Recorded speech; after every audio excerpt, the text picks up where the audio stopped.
Hi guys, it's Erin from the Lettering Fern, and my friend Keiko from the Aloha Studios asked me to do a little tutorial for her.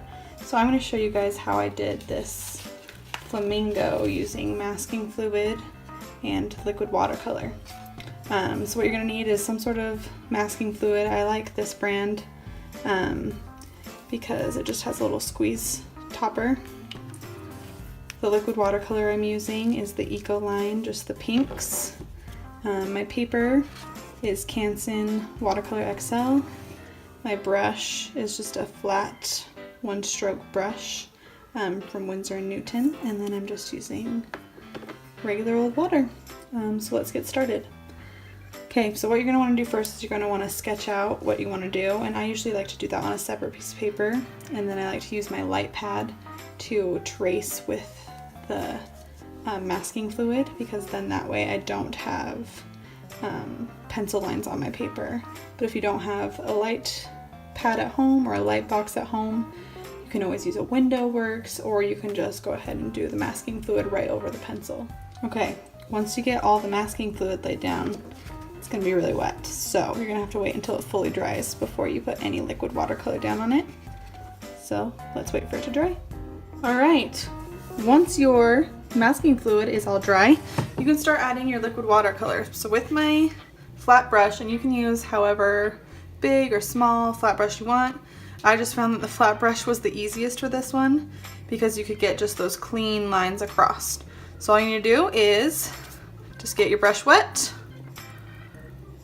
and then I like to dry it off a little bit, and then pick which color you want to go first. So I just kind of start from this side and work my way over.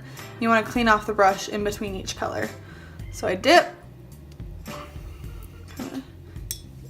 and then you just drag it across.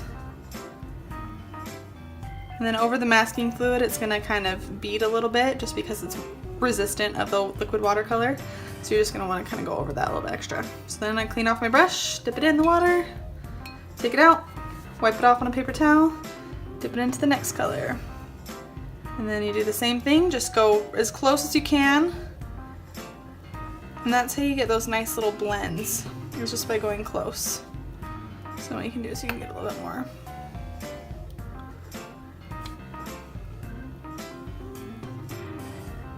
Okay, and then you just keep going.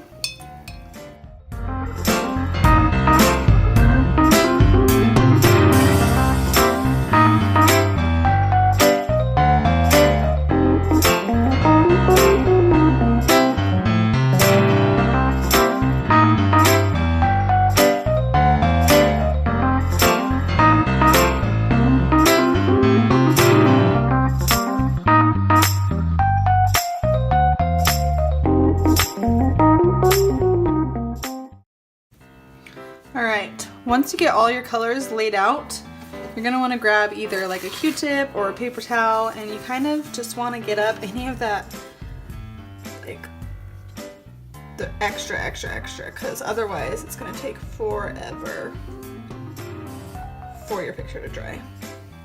Alright.